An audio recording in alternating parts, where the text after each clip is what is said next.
di masa pandemi. Selamat menyaksikan.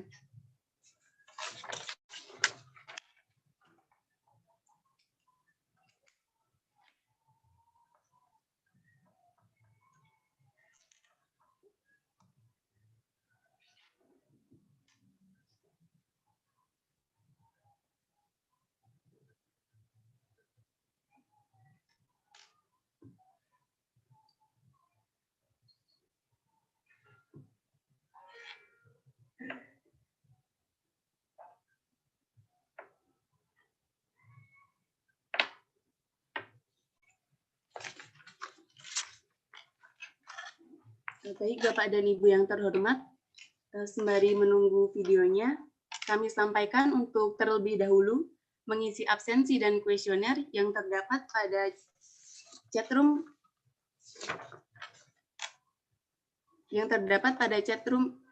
Zoom pada pagi hari ini.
Everything has changed.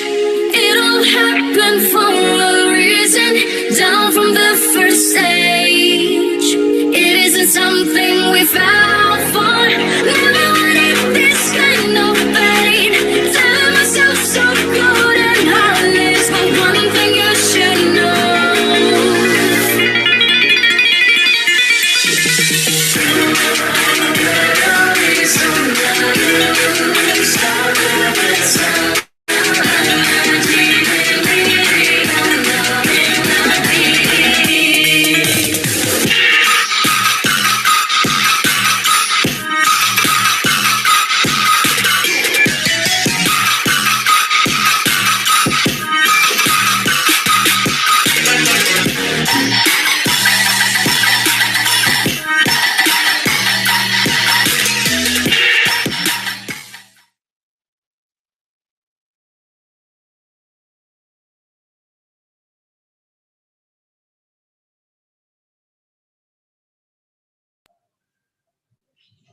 Baik, Bapak dan Ibu yang berbahagia, dapat kita saksikan bersama-sama bahwa di video tersebut, Kantor Bea Cukai Makassar tetap menjalankan kegiatan pengawasan fisik atas barang yang diimpor maupun diekspor dengan tetap mematuhi protokol kesehatan.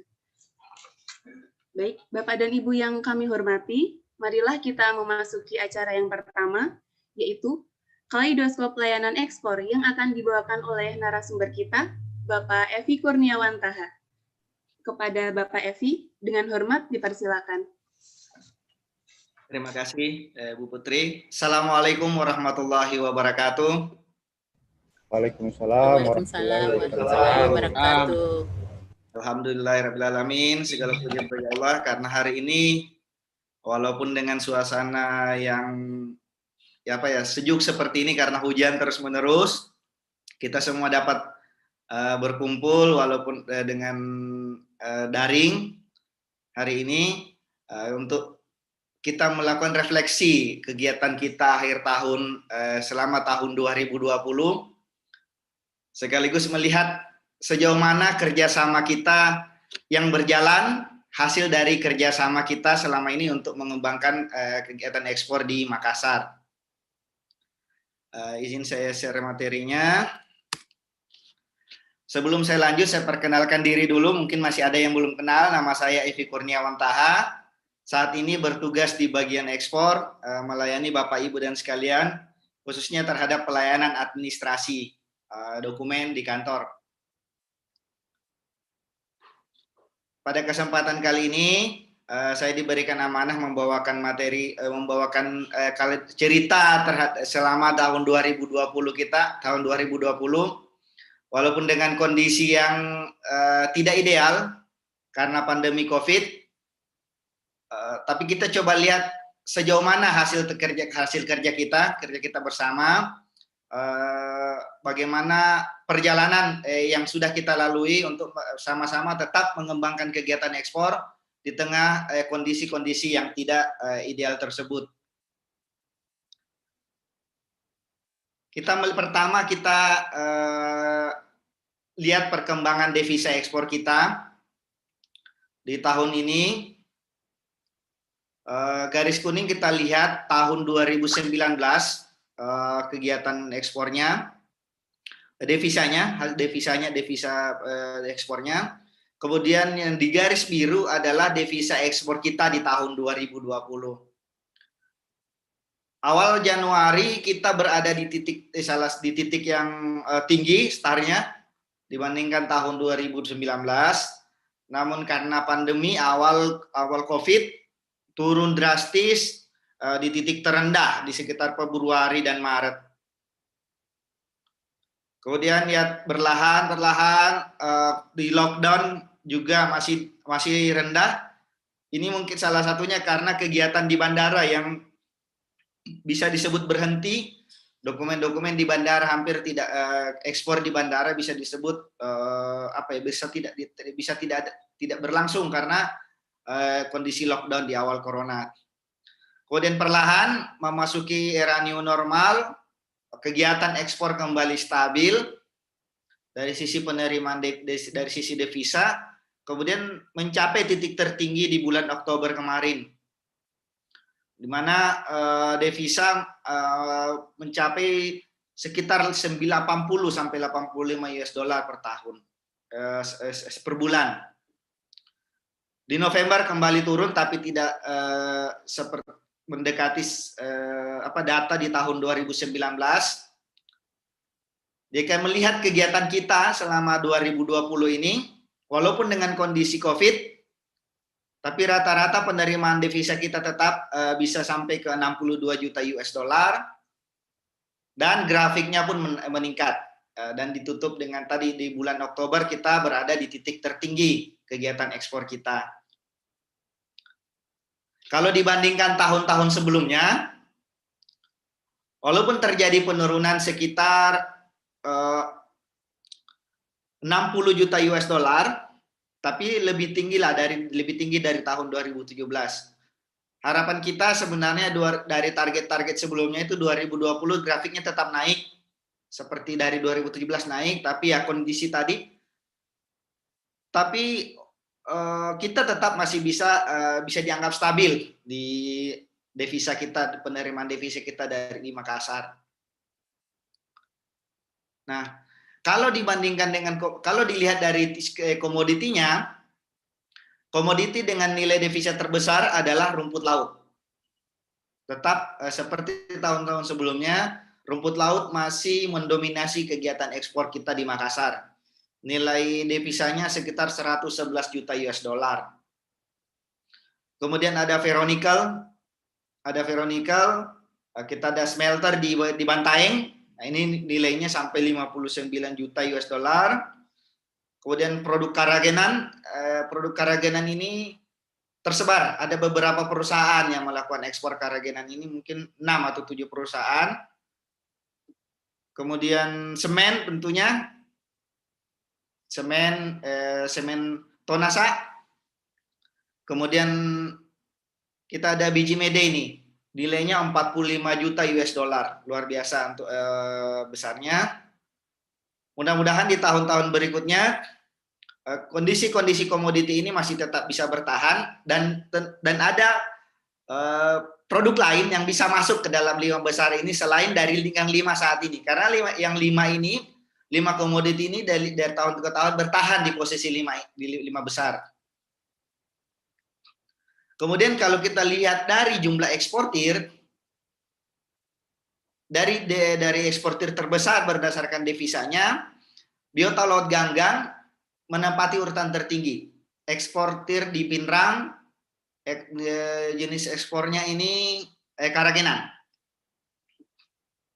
Kemudian Huadi nikel alloy tadi, ferronikel ada di Bantaeng, semen Tonasa dengan nilai 49 juta US dollar, kemudian Comextra, Mars dan Martian Biosign mengikuti di posisi kelima.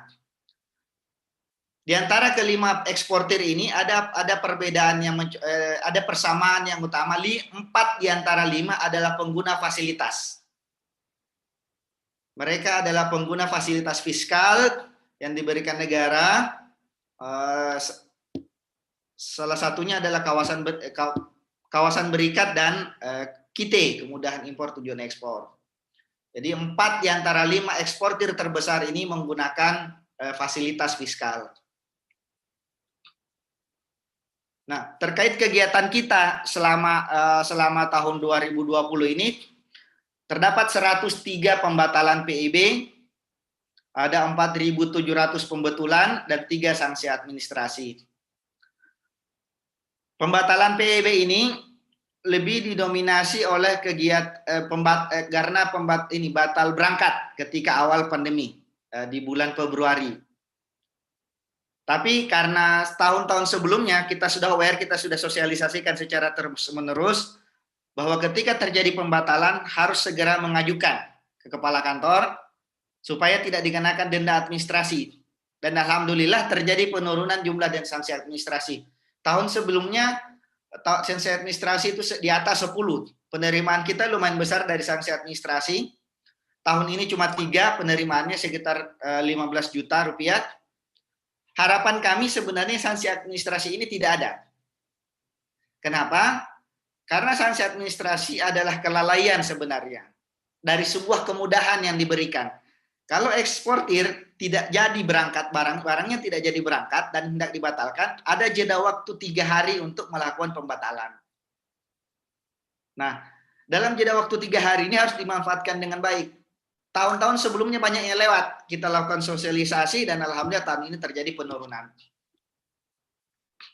Kami kembali sekedar mengingatkan kembali cerita terkait pembatalan ini di tahun lalu. Ada pembatalan, ada surat permohonan pembatalan yang diserahkan ke sopir untuk diajukan ke kepala kantor. Tapi ternyata oleh sopir dianggap ini permohonan biasa yang tidak peka waktu, ditaruh di mobil. Diserahkan ke kantor Bea dan Cukai 4 hari kemudian. Akhirnya karena kelalaian ini dikenakan sanksi administrasi. Dan tahun ini lebih mudah untuk pengajuannya karena tidak usah datang ke kantor Bea Cukai. Permohonan pembatalannya cukup disampaikan via email. Jadi tidak perlu lagi datang ke kantor-kantor Bea Cukai terkait pelayanan pembatalan. Kemudian pembetulan juga tahun ini lebih didominasi kegiatan pembetulan berat di bandara. Dan juga sekali lagi tidak perlu lagi datang ke kantor Bea Cukai Makassar, cukup menggunakan aplikasi. Nah, terkait pembetulan, saya kembali mengingatkan bahwa ada batas waktu pembetulan yang harus harus kita aware, harus peduli. Karena bisa berakibat proses pembetulannya bisa ditolak atau bahkan lebih lama prosesnya. Karena berdasarkan aturan, contoh salah satu adalah perubahan jumlah dan jenis barang tidak bisa dilakukan kalau barang sudah masuk ke kawasan pabean. Nah, ini yang perlu diingat kembali bahwa proses perubahan ini terkait jumlah jenis barang, pengemas, tidak boleh lagi. Ada hal yang harus diingat, ketika memasukkan ke kawasan pabean, ada 5 kontainer, yang masuk sudah 4, 1 masih di luar, ini masih bisa dilakukan pembetulan. Tapi kalau 5 kontainer sudah masuk ke kawasan pabean, tidak bisa lagi dilakukan pembetulan. Nah, Ini biasa terjadi pada tadi ekspor terbesar kita, yaitu rumput laut. Rumput laut sering terjadi perubahan jumlah. Jadi sekali lagi harap berhati-hati terkait waktu pembetulannya. Karena ketika barang sudah masuk dinyatakan sudah get in ke kawasan pabean, kami tidak bisa lagi membantu untuk proses perubahan data. Kemudian yang signifikan juga selama ini yang sering kami temui terkait pembetulan adalah nilai devisa. Yang saat ini ada beberapa yang masih proses, kami harus bermohon ke pusat karena batas waktunya sudah melebihi. Nilai devisa itu perubahannya 30 hari. 45 hari untuk migas, 30 hari untuk non migas. Ini perubahannya, contoh kemarin yang ada perubahan, ada permohonan perubahan, barang tersebut adalah dalam bentuk US dollar. Tapi disampaikan dalam PEB dalam bentuk yen. Pernah sebelumnya terjadi barangnya harusnya 16 juta rupiah, harusnya dalam bentuk rupiah, tapi disampaikan dalam bentuk US dollar. Akhirnya terjadi perbedaan data yang sangat signifikan. Bisa dibayangkan kalau harusnya nilai barang tersebut adalah 20 juta rupiah, tapi disampaikan dalam PEB 20 juta US dollar. Akhirnya kejadian tahun berikutnya kena pemeriksaan pajak dan kena tagihan pajak yang besar karena disebut ekspornya memiliki nilai yang sangat besar. Padahal barangnya cuma 20 juta rupiah. Tapi disampaikan di PEB 20 juta US dollar. Ini harap berhati-hati, sekali lagi perubahan jumlah jenis ada waktunya sebelum masuk kawasan, dan tadi perubahan nilai barang ini harus diperhatikan. Jangan sampai salah dalam melakukan input. Dan ini kami mohon kehati-hatian khususnya ke PPJK dan para eksportir untuk saling melakukan cross check terhadap nilai devisa tersebut.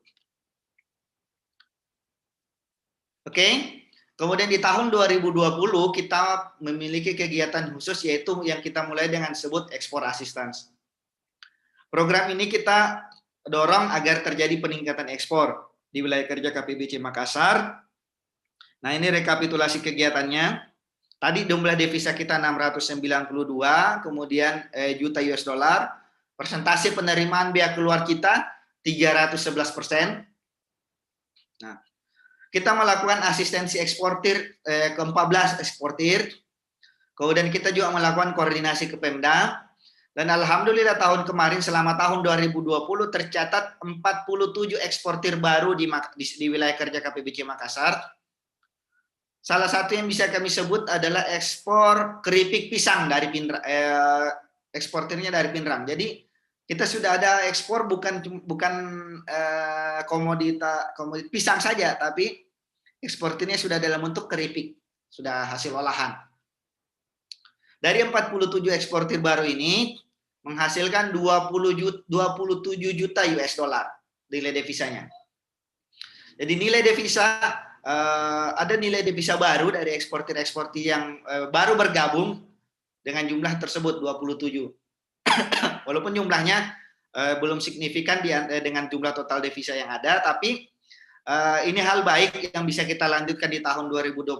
Mudah-mudahan semakin banyak eksportir baru, jumlah devisa juga semakin meningkat di tahun yang akan datang. Selain itu, yang baru di tahun 2020, kita pertama kali hadir konsolidator. Jadi Bapak Ibu yang selama ini melakukan konsolidasi di Tanjung Priok atau di Surabaya, sudah dapat melakukan konsolidasi di barang ekspornya di Makassar. Nah, silahkan menghubungi PT Masaji Kargo Senatama, ada kontaknya ini Pak Yusuf. Intinya adalah bagaimana memudahkan Bapak Ibu untuk mengirim barang. Mungkin saat ini PT Masaji Kargo Sentra juga sendiri masih melihat produk-produk apa saja yang bisa mereka konsolidasi. Oleh karena itu bisa dibantu oleh Bapak Ibu sekalian, bisa menghubungi Pak Yusuf menyampaikan kemungkinan, walaupun saat ini belum ada produknya, menyampaikan kemungkinan produk apa saja yang Bapak Ibu akan konsolidasikan, sehingga bisa dikondisikan oleh PT Masaji, mereka bisa melihat, bisa menjadwal mungkin atau bisa mengelompokkan barang-barang ekspor itu tersebut sesuai dengan jenisnya masing-masing. Karena ada beberapa barang ekspor yang tidak bisa digabung atau tidak bisa dikelompokkan dalam satu kontainer. Jadi sekali lagi kepada Bapak Ibu yang memiliki barang ekspor kurang dari satu kontainer dan ingin digabungkan dengan barang-barang ekspor yang lain dari eksportir yang lain, bisa menghubungi konsolidator ini, yaitu PT Simasaji Kargo Sentra Tama. Mungkin itu sedikit kaleidoskop perjalanan kita di tahun 2020 data-datanya. Mudah-mudahan ke depan kegiatan ekspor kita semakin meningkat. Dan juga tentunya pelayanan dari kami Bea Cukai Makassar juga bisa semakin lebih baik. Di kuesioner kami mohon disampaikan mungkin hal-hal yang perlu kami perbaiki di tahun berikutnya, sehingga sekali lagi kita bisa bekerja sama, karena ekspor ini untuk meningkatkan devisa ini tidak bisa cuma Bea Cukai saja, tidak bisa karantina, semua pihak yang terlibat harus bekerja sama. Makanya salah satu tema kita hari ini adalah menyelaraskan langkah. Karena tadi kegiatan ekspor dan peningkatan devisa ini adalah hasil kerja kita bersama. Terima kasih dari saya. Mudah-mudahan ke depan kita bisa lebih baik lagi.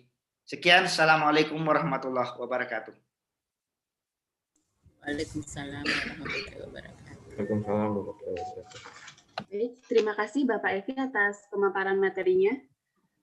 Sebelum kita memasuki acara selanjutnya, kami sampaikan kepada Bapak dan Ibu yang belum mengisi absensi dan kuesioner, agar dapat mengisi absensi dan kuesioner pada link yang telah dibagikan pada chatroom Zoom meeting ini. Baik, Bapak dan Ibu yang kami hormati, kita memasuki acara selanjutnya, yaitu pemaparan ekspor 2021 yang akan disampaikan oleh narasumber kedua kita, Bapak Adel Tuslowo. Kepada Bapak Adel, dengan hormat dipersilakan. Terima kasih Mbak Putri. Selamat pagi kepada Bapak Ibu semua. Izinkan pertama-tama saya ingin menyapa para pahlawan devisa kita, yaitu dalam hal ini para eksportir, PPJK, asosiasi yang selama ini sudah berkontribusi luar biasa kepada pembangunan kita melalui kegiatan ekspor. Anda semua sebetulnya adalah pahlawan yang nyata dalam pembangunan, terlebih di masa susah seperti ini. Dan kedua, yang terhormat rekan kami dari Balai Besar Karantina Pertanian, Pak Iqbal. Yang terhormat juga rekan-rekan kami dari Balai Besar BKIPM Makassar, Pak Irfan, yang selama ini sama-sama bahu-membahu untuk memajukan ekspor di Sulawesi, terutama juga di Makassar. Kemudian ada juga hadir bersama kita yang terhormat Bapak Budi Krisnanto dari Universitas Nitro Makassar,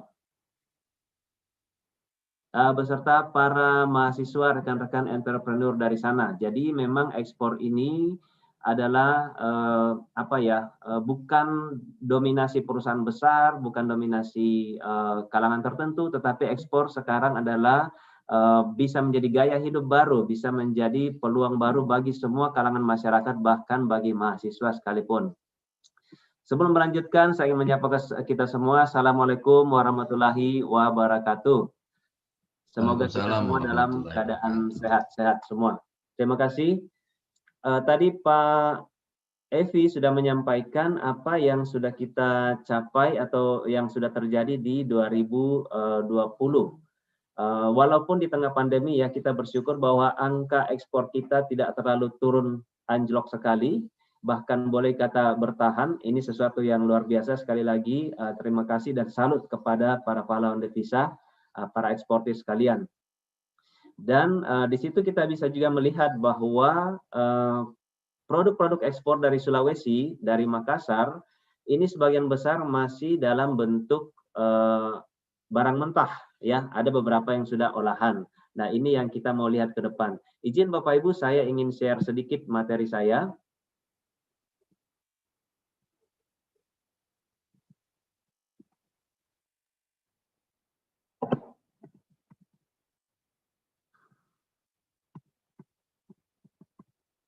Siap.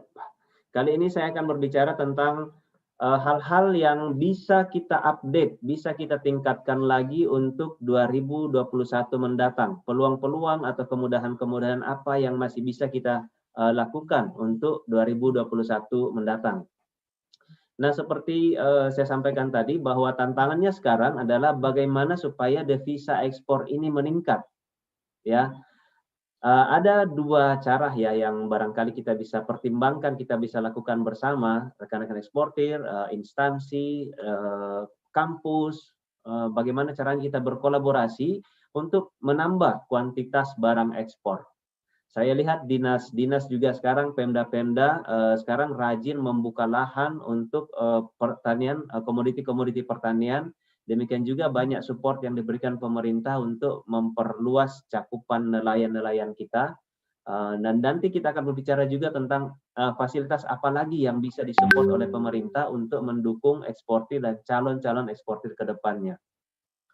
Kemudian bagaimana meningkatkan kualitas barang ekspor dengan mengolahnya, bukan sekedar kita mengekspor bahan mentah, tetapi ke depan bagaimana supaya yang diekspor itu sudah diolah minimal 1 level, 2 level, kalau bisa kita mengekspor yang sudah barang jadi. Dengan demikian nilai devisa yang masuk ke negara kita tentu lebih meningkat.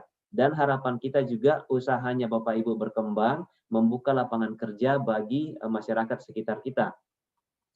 Nah, saat ini Bapak Ibu, dari 273 eksportir yang melakukan ekspor melalui Bea Cukai Makassar, ada 273 eksportir Bapak Ibu. Dan yang beralamat di Sulawesi itu sekitar 197. Lumayan banyak, dan ini sangat menggembirakan kami karena semakin banyak kalangan masyarakat yang melihat ekspor ini sebagai sesuatu hal yang mudah, sesuatu hal yang bisa dilakukan oleh siapa saja. Kemudian, sekali lagi 80% ekspor Sulawesi Selatan masih merupakan hasil alam. Ini tantangan kita ke depan.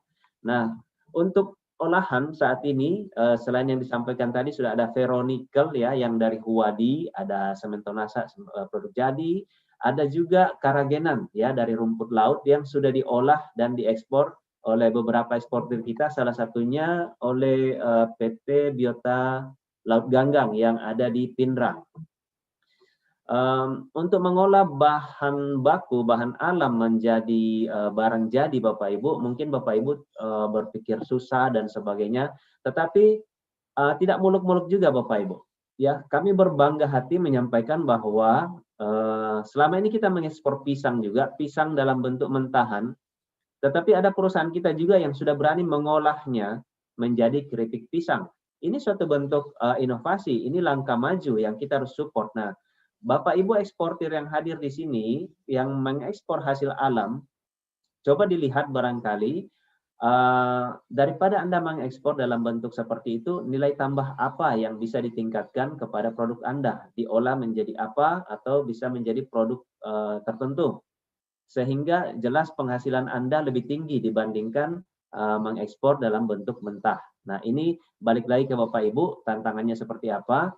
Mungkin harapan kita ke depannya, karena di Sulawesi ini banyak buah-buahan, ya, barangkali ada di antara Bapak Ibu yang mau membuka misalnya pengalengan buah, misalnya, atau keripik, atau apa yang sudah diolah, sehingga selain devisa yang masuk, buah atau bahan yang sudah diolah, sudah dikemas dengan baik, itu lebih bertahan lama Bapak Ibu.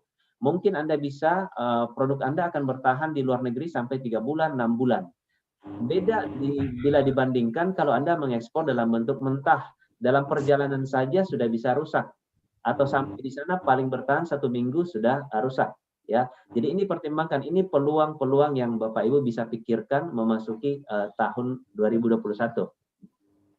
Kemudian Bapak Ibu, para pengusaha, eksportir maupun calon eksportir yang ada di sini, perlu tahu bahwa pemerintah menyediakan beberapa fasilitas fiskal.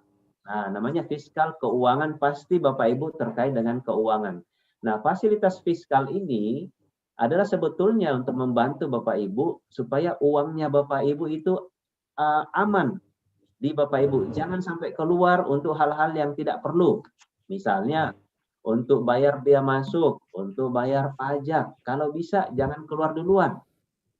Nah, dengan demikian Bapak Ibu cash flow-nya akan lebih bagus karena Anda punya uang yang tidak perlu dibelanjakan, tidak perlu dibayarkan untuk hal-hal yang tidak perlu, ya.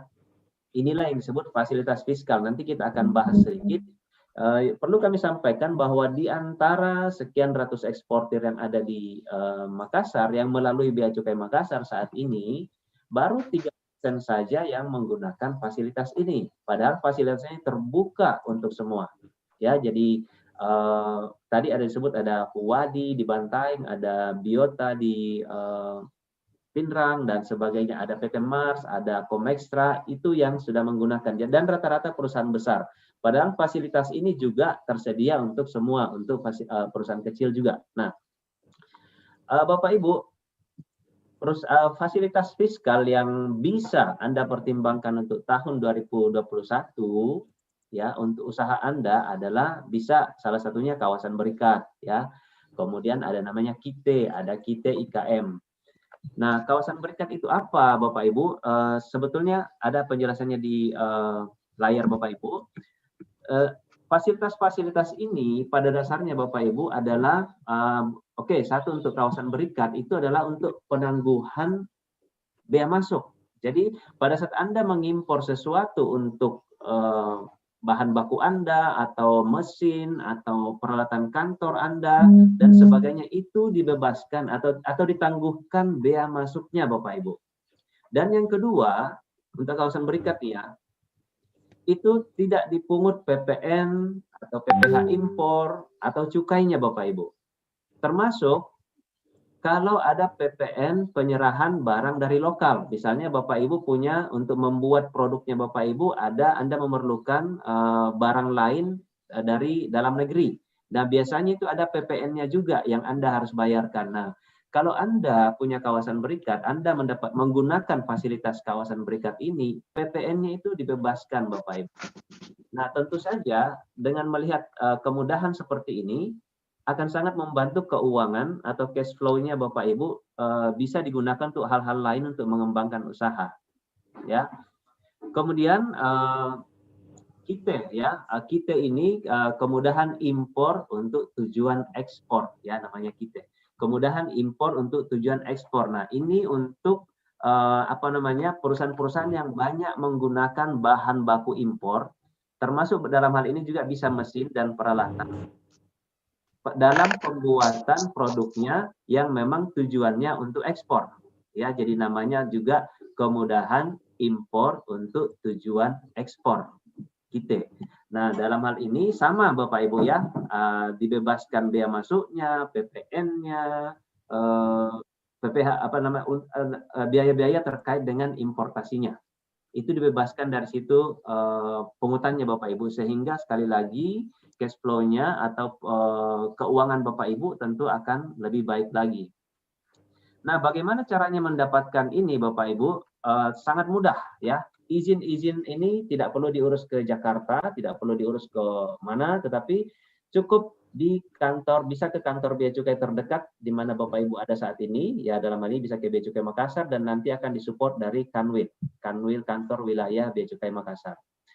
Kemudian pengurusannya gratis Bapak Ibu ya, tidak ada pungutan. Yang kami pikirkan bagaimana caranya supaya semakin banyak eksportir dan calon eksportir bisa menggunakan fasilitas ini. Ini yang kami targetkan ke depannya, semakin banyak di antara Bapak Ibu yang memanfaatkan ini, karena tentu akan sangat membantu keuangan Bapak Ibu. Kemudian, mungkin itu yang paling penting. Oh ya, selain kemudahan tadi, kemudahan atau keuntungan tadi, perlu disampaikan bahwa fasilitas ini bisa digunakan untuk berbagai jenis industri. Ya, jadi Bapak Ibu bisa menyesuaikan sesuai dengan karakteristik atau kebutuhan bisnisnya Bapak Ibu sendiri. Kemudian selain kemudahan keuangan tadi, ya jelas mengurangi biaya produksi ya, mengurangi biaya produksi Anda sehingga harga produk Anda bisa lebih kompetitif pada saat Anda menjualnya ke di internasional bahkan bisa lokal. Nah, kemudian birokrasi perizinannya juga dipercepat, kemudian layanannya juga di pelabuhan itu jauh lebih cepat karena tidak perlu diperiksa di dalam pelabuhan Bapak Ibu, langsung diteruskan ke kawasan berikutnya atau kitenya Bapak Ibu semua, langsung ke lahannya atau ke lokasinya Bapak Ibu semua. Jadi kemudahan-kemudahan ini disiapkan. Silakan Bapak Ibu pergunakan untuk bisnis Bapak Ibu di tahun 2021 nanti. Nah, sudah banyak Bapak Ibu ya pengguna-pengguna fasilitas ini di Indonesia. Di Sulawesi sendiri baru beberapa ya, belum sampai 10, belum sampai 7 ya Bapak Ibu. Ini salah satu yang kita bisa contoh ya di Lampung. Di Lampung ini kawasan pertanian nanas, namanya Great Giant Pineapple. Bapak Ibu nanti bisa lihat atau cari di Google barangkali, Great Giant Pineapple. Jadi seluruh lahan ini dalam bentuk kawasan berikat mendapatkan kemudahan tadi, pembebasan penangguhan biaya masuknya, kemudian mereka ada penggunaan pupuk juga diimpor sebagian, dan mereka subkonkan juga perkebunan ini ke masyarakat sekitar. Dan pada saat terjadi penyerahan dari masyarakat ke dalam perusahaan itu tidak kena PPN penyerahan Bapak Ibu. Nah, sehingga sangat memudahkan perusahaan. Intinya Bapak Ibu yang kita sampaikan bahwa apapun jenis bisnis Bapak Ibu pertimbangkan untuk menggunakan fasilitas yang disiapkan oleh pemerintah untuk membantu keuangan atau cash flow Bapak Ibu semua. Oke, mungkin itu yang kami bisa sampaikan saat ini. Jika nanti ada diskusi atau pertanyaan bisa disampaikan dalam sesi berikutnya, bisa via chat juga. Untuk sementara demikian penyampaian dari saya. Salam sukses untuk kita semua. Assalamualaikum warahmatullahi wabarakatuh.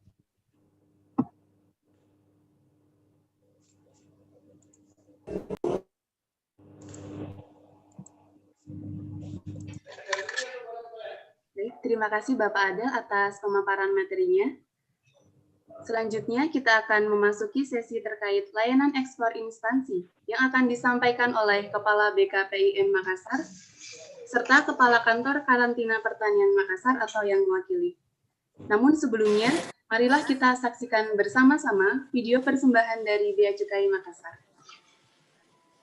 Selamat menyaksikan.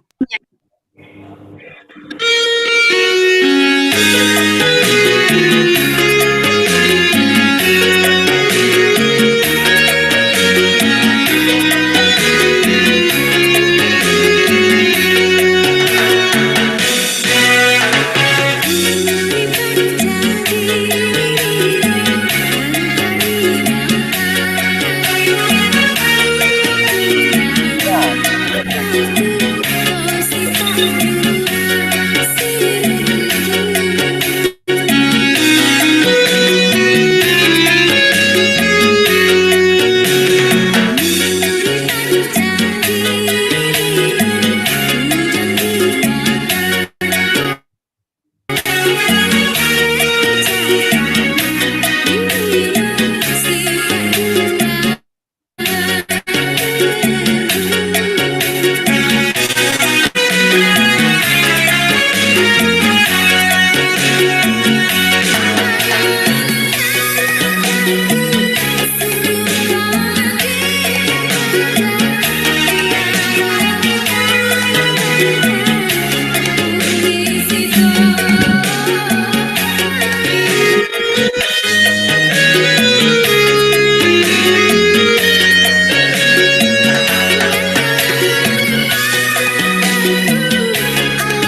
Baik, Bapak dan Ibu yang terhormat, kita akan memasuki acara selanjutnya, yaitu layanan ekspor instansi, yang akan dibawakan oleh Kepala Balai Besar Karantina Ikan, Pengendalian Mutu dan Keamanan Hasil Perikanan, BKIPM Makassar, yang pada kesempatan pagi ini akan diwakili oleh Subkoordinator Kelompok Data dan Informasi, Bapak Muhammad Irfan Rais. Kepada Bapak Muhammad Irfan, dengan hormat dipersilakan. Terima kasih banyak Bu Astika, Bu Astika Putri, atas kesempatan yang diberikan. Mohon izin Bapak Ibu, Pak Adel, kemudian Bapak Ibu beserta jajaran di Bea Cukai Makassar, Bapak Ibu eksportir ataupun PTJK yang berada di Makassar. Mohon izin, kami sekarang posisi berada di Kabupaten Bone, sedang mobile. Kami mendampingi pimpinan untuk melaksanakan koordinasi dengan Bapak Bupati Bone. Mungkin kami bisa lihat di background saya ini berada di atas mobil. Mungkin tadi sedikit sinyal juga agak kurang bagus. Kami minta izin untuk Mbak Putri bisa dibantu kami untuk menampilkan presentasi yang akan kami sampaikan.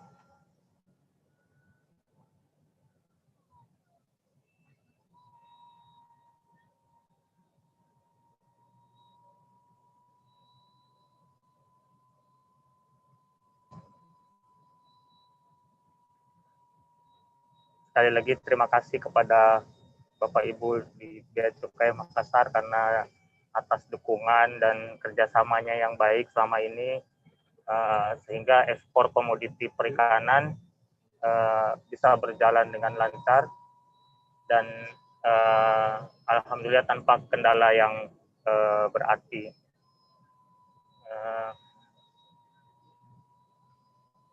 Walaupun di tahun 2020 ini memang terjadi sedikit kontraksi akibat adanya pandemi COVID-19, namun penurunannya tidak begitu signifikan seperti yang tadi diuraikan Bapak dari Bea Cukai. Baik Bapak Ibu, kali ini kami akan sedikit saja memaparkan layanan ekspor dan impor pada Balai Besar KIPM Makassar tahun 2020.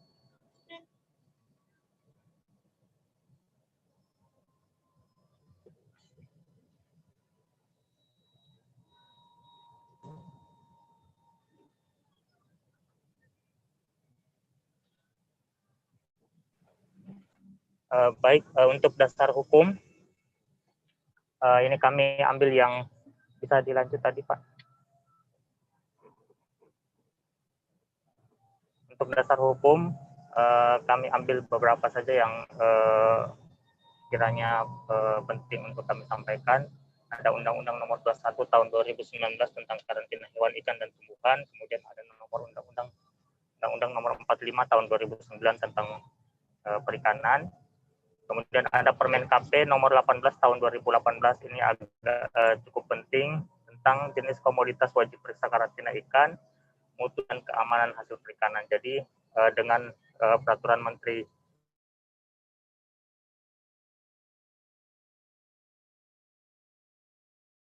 ikan termasuk rumput laut yang tadinya belum masuk menjadi komoditas wajib periksa, sekarang menjadi komoditas wajib periksa dan ditindaklanjuti oleh Keputusan Menteri Keuangan Nomor 2844 Tahun 2018 tentang daftar barang yang dibatasi untuk diekspor dan diimpor berdasarkan Permen 18 Tahun 2018. Boleh dilanjut, Pak?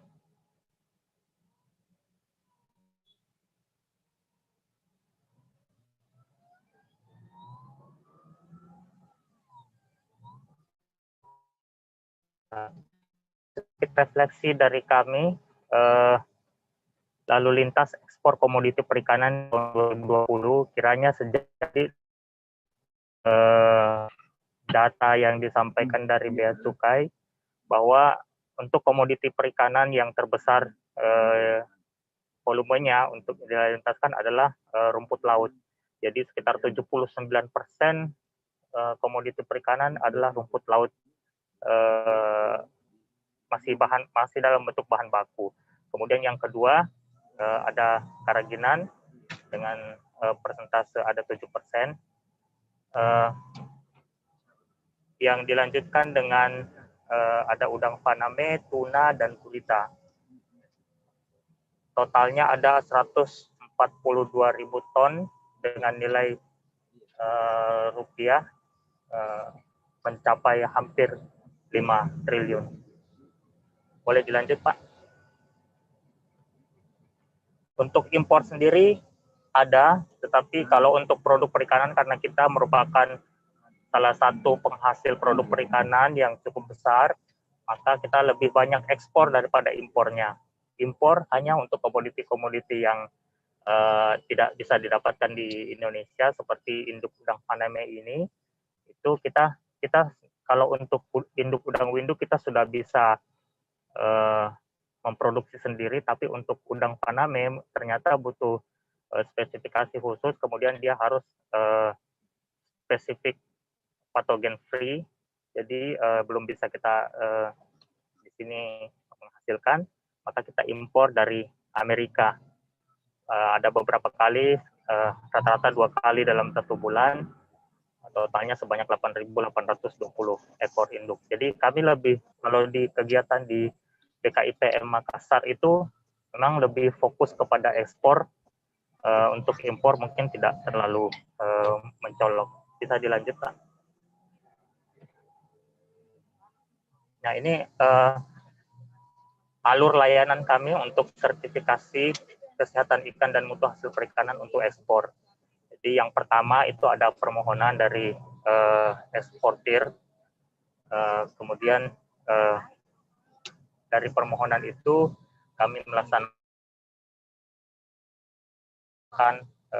sertifikasi untuk HACCP untuk jaminan mutu dan keamanan hasil perikanannya. Kemudian ada sertifikasi DKIP untuk jaminan biosecurity. Nah, setelah itu kita lakukan juga pengujian untuk mengkonfirmasi bahwa produk perikanan tersebut bebas dari penyakit ikan tertentu dan bebas dari dan bermutu serta aman untuk dikonsumsi manusia. Setelah hasil uji mutu dan HPIK, kita lakukan cek fisik. Jadi kalau untuk melalui pelabuhan ada prosedur staffing. Kalau untuk bandara itu ada pemeriksaan fisik di bandara, barulah diterbitkan HC. HC ini adalah health certificate yang menjamin biosecurity, mutu dan keamanan hasil perikanan. Nah, setelah HC ini terbit, ada lagi SPM. Ini mungkin Bapak Ibu akrab dengan SPM, surat perintah muat. Surat perintah muat ini adalah surat izin untuk bahwa komoditi perikanan tersebut sudah dapat dimuat di atas kapal ataupun di atas pesawat pengangkut. Itu untuk ekspor. Boleh dilanjut, ada untuk impornya, Pak. Kalau untuk impor sendiri juga bersama ada pemeriksaan permohonan secara online, kemudian ada pengecekan dokumen.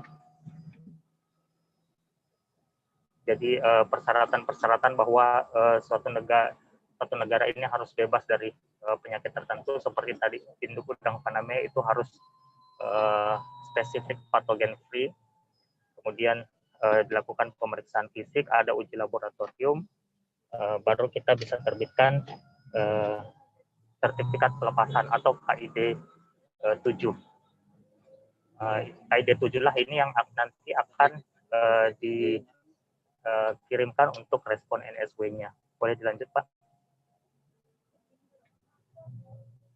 Nah, untuk alur datanya sendiri, jadi bisa kita lihat di sini dari pengguna jasa, maksudnya eksportir ataupun dari eksportir itu melakukan penginputan data secara online dengan PPK online, kemudian dari sisi petugas ada kami sebuah sistem namanya Sister Caroline, di mana petugas bisa melakukan penginputan data-data yang hasilnya outputnya nanti adalah HC dan ataupun SPM, HC dan SPM yang akan direspon ke NSW, kemudian dari NSW inilah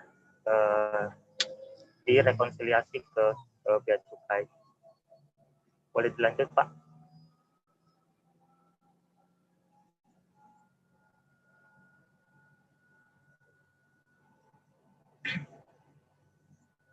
Halo? Ya. Ya, terkadang ada permasalahan, ya, kami mendapat keluhan-keluhan dari pengguna layanan eksportir maupun PPJK, terjadi reject hasilnya tidak bisa terbit NPE karena ada respon reject dari NSW. Nah, ada langkah-langkah yang bisa kita lakukan untuk mengatasi reject respon NSW ini. Yang pertama, kita harus mengecek apakah HC atau SPM tersebut sudah terupload ke NSW. Nah, ini adanya kami tracking perizinan, bukan tracking PEB. Kadang-kadang juga ada PPJK trackingnya ke tracking ke PEB karena biasanya memang trackingnya ke PEB. Tapi ini bukan PEB, kami tidak mengisu PEB. Jadi ini tracking perizinan. Jadi mungkin alamatnya beda. Nah, jika setelah dilakukan tracking hasil ternyata sudah terupload, nah kemungkinan rejectnya itu lanjut ke nomor 2. Jika belum terupload, karena kadang-kadang juga terus terang aja di sistem di BKIPM itu terkadang ada trouble, tidak bisa lanjut respon ke NSW-nya ataupun lambat, karena kalau untuk pesawat itu harus cepat. Nah, itu bisa menghubungi kami, ada layanan live chat di situ yang bisa dihubungi. Petugas bisa melakukan respon NSW secara manual sehingga bisa terbaca di modul NSW-nya. Nah, untuk yang lanjut nomor 2, jika hasil sudah terupload tetapi masih juga terjadi reject. Nah, itu kemungkinannya ada di perbedaan data antara PPK online dengan data di PEB. Untuk itu perlu disandingkan antara PPK online-nya dengan PEB-nya. Beberapa komponen data yang perlu diperhatikan, nomor HC atau SPM, tapi bukan hanya nomor HC atau SPM aja Bapak Ibu.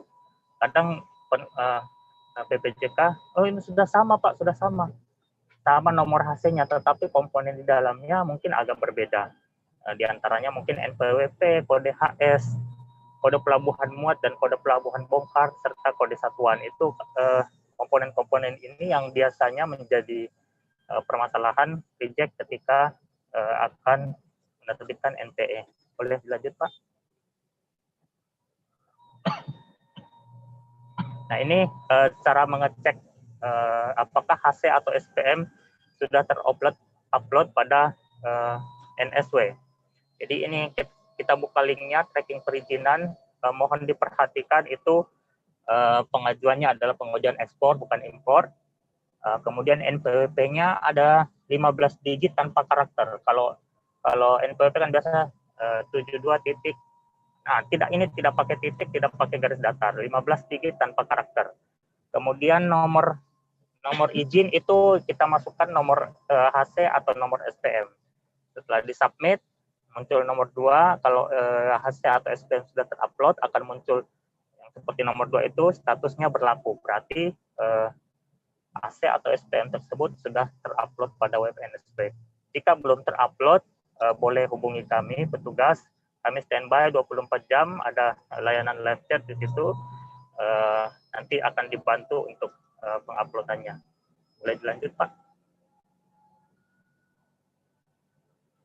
Nah, ini contoh reject karena adanya perbedaan data. Kami mendapat ini ada salah satu eksportir.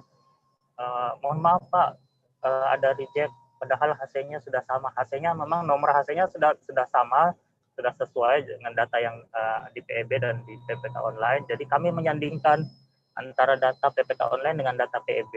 Nah, ternyata ada perbedaan di situ. Di pelabuhan bongkar di PPK online tertulis JPNRT, jadi Narita Tokyo. Tetapi di PEB itu kodenya JPTYO. Nah, ini perbedaan data ini yang dia mengakibatkan reject.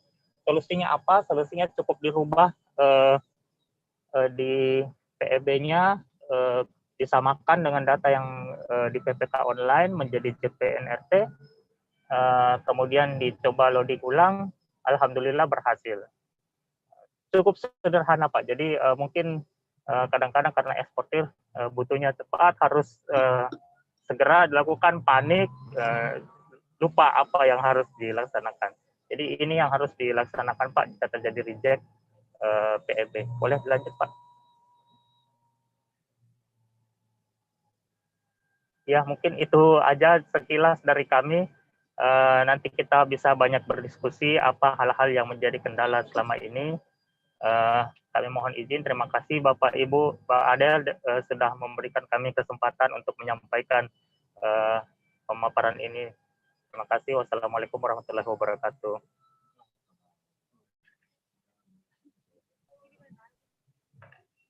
Baik, demikian pemaparan materi layanan ekspor dan impor oleh Bapak Muhammad Irfan Rais. Terima kasih Pak.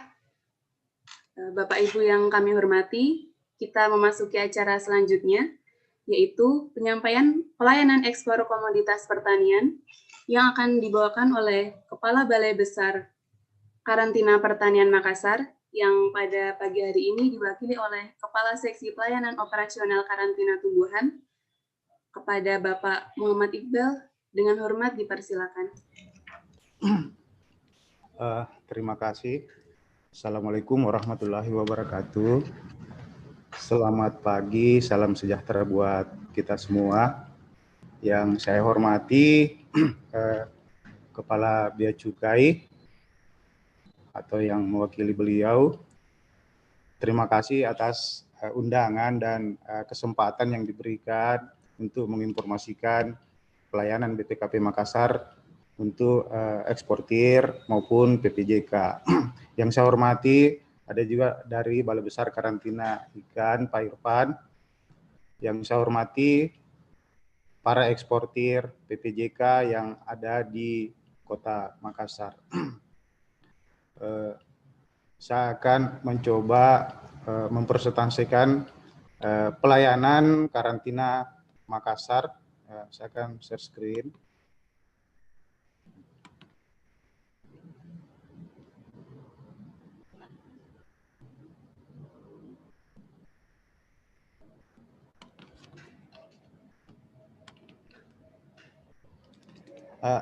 Jadi saya akan mencoba menginformasikan ke teman-teman eksportir atau PPJK yang mengikuti acara pada hari ini, bagaimana sih pelayanan ekspor komoditas pertanian di Balai Besar Karantina Pertanian Makassar. Nah, ini kalau tugas dan fungsi kami di Balai Besar Karantina Makassar itu adalah menyelenggarakan perkarantinaan dan pengawasan keamanan hayati. Dan dasar hukumnya itu adalah sama dengan karantina ikan tadi, payung hukumnya itu Undang-Undang 21 tahun 2019. Di mana salah satu fungsi kami itu adalah perlindungan sumber daya alam pertanian dan pelayanan publik untuk pelaksanaan perkarantinaan hewan dan tumbuhan serta pengawasan keamanan hayati. Kemudian ada fungsi lain kami pelaksanaan yang diberikan oleh Menteri. Kemudian lanjut,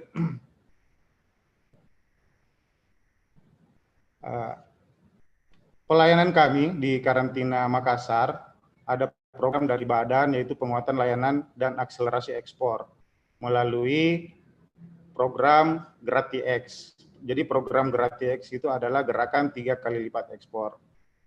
Bagaimana langkah-langkahnya menuju ke gerakan 3 kali lipat ekspor itu? Badan Karantina ada program inline inspection dan percepatan ekspor pelayanan karantina. Inline inspection ini Jadi saya umpamakan kayak di Bea Cukai itu jalur hijau. Selama ini tindakan karantina dilaksanakan per frekuensi kegiatan. Jadi tiap bermohon karantina melakukan pemeriksaan. Kedepannya ketika eksportir itu memenuhi syarat dari aspek kepatuhan, kategorisasi media pembawa, itu kita akan lakukan, tidak ada lagi pemeriksaan fisik, tapi kita akan lakukan inline inspection dan hanya berdasarkan monitoring. Jadi ada durasi, apakah monitoringnya per bulan atau per frekuensi kegiatan. Itu yang akan kita coba terapkan di Makassar. Kemudian kita mencoba penguatan laboratorium. Tujuannya ini supaya apapun yang kita keluarkan sertifikat dari Makassar ini, sertifikat kesehatan, itu tidak akan menjadi komplain di negara tujuan. Kemudian kita akan mencoba pemenuhan prasarana sarana layanan, khususnya daerah sentra produksi dan di wilayah kerja. Di tahun 2020 ini sebetulnya kami merencanakan bimbingan teknis berupa bimbingan teknis packing house, karena packing house penting ini untuk ekspor komoditas pertanian, karena ada beberapa negara tujuan itu sangat mempersyaratkan semua komoditas ekspor yang diekspor itu, misalnya ke Cina, itu ternyata harus diregistrasi packing house-nya. Nah, kita juga akan merencanakan BIMTEK untuk eksportir, kelompok tani, karantina juga sekarang ini sudah melakukan sampai ke tingkat petani, bagaimana meningkatkan volume ekspor, kualitas. Karantina sudah sampai ke tahap petani. Kemudian yang kelima ada penyusunan kebijakan yang mendukung akselerasi ekspor, penerapan sertifikat. Jadi di Tanjung Priuk ini sudah pernah diuji coba. Jadi ketika penerbitan sertifikat bukan lagi hard copy, tapi kita sudah pernah uji coba penerbitan sertifikat itu secara elektronik. Dan itu akan dikembangkan di tahun 2021. Kemudian yang keenam, ada implementasi aplikasi IMES. Jadi IMES ini adalah aplikasi yang kita bisa melihat data-data ekspor di seluruh Indonesia, potensi-potensi ekspor yang ada di Indonesia dengan lewat aplikasi IMES ini. Kemudian pada layanan BPKP Makassar, kita sudah menggunakan juga PPK online, pemeriksaan karantina melalui online. Jadi eksportir yang selama ini mungkin belum berurusan dengan karantina pertanian Makassar atau belum ada ekspornya berupa komoditas pertanian ataupun PPJK yang mengurus sertifikasi komoditas pertanian, itu bisa menggunakan PPK online. Nah, bisa dilihat dari PPK online itu juga untuk registrasi hanya masuk ke link permohonan PPK online. Jadi webnya sudah ada yang kita lihat ini. Kemudian jadi untuk bermohon ke karantina sudah ada PPK online. Bagaimana tindakan pemeriksaan karantina? Apakah bisa dilakukan di luar tempat pemeriksaan atau pelabuhan? Dalam hal ini bisakah dilaksanakan di luar pelabuhan? Bisa. Jadi eksportir yang misalnya tindakan karantina akan dilakukan di gudangnya, bisa kita lakukan pemeriksaan di situ, tapi diawali dengan permohonan. Ada namanya tempat lain atau instalasi karantina tumbuhan. Jadi tempatnya eksportir itu akan diaudit. Ketika memenuhi syarat, tindakan karantina bisa tidak dilaksanakan di pelabuhan, tapi di gudang pemilik. Jadi itu salah satu kemudahan dari karantina. Kemudian terkait alur pelayanan kegiatan ekspor kami di karantina pertanian, ini ada bagaimana pengguna layanan atau pemilik melaporkan secara online ataupun masih bisa secara manual, dan itu akan kita tetap layani. Kemudian pemeriksaan kelengkapan dokumen. Ada beberapa komoditas kita sebelum kita sertifikasi itu harus dilengkapi dengan beberapa persyaratan tambahan, baik berupa shipmentan, izin pengeluaran dari Menteri Pertanian, ataupun rekomendasi dari dirjen yang ada di Kementerian Pertanian. Misalnya mau ekspor jagung, biasanya itu harus dipersyaratkan rekomendasi dari Dirjen Pakan, apakah ekspor jagung ini kita bisa lakukan apa tidak. Itu harus ada rekomendasi biasanya dari Dirjen Peternakan. Kemudian setelah lengkap, itu baru kita melakukan tindakan karantina berupa pemeriksaan fisik, pemeriksaan lab, ataupun perlakuan. Ini yang saya bilang tadi, pemeriksaan fisik itu bisa dilaksanakan di pelabuhan ataupun di gudang pemilik, tapi harus ditetapkan dulu sebagai instalasi karantina tumbuhan. Kemudian ketika perlu uji lanjut ke laboratorium, karena pemeriksaan fisik itu ada target dari negara tujuan, kita melakukan pemeriksaan di laboratorium, uji lanjut di laboratorium. Nah, ketika ditemukan misalnya target dari negara tujuan, persyaratan bahwa harus ada perlakuan, kita lakukan lagi yang biasa disebut fumigasi, dan ini sudah biasa kita lakukan di area pelabuhan maupun gudang-gudang dari pemilik.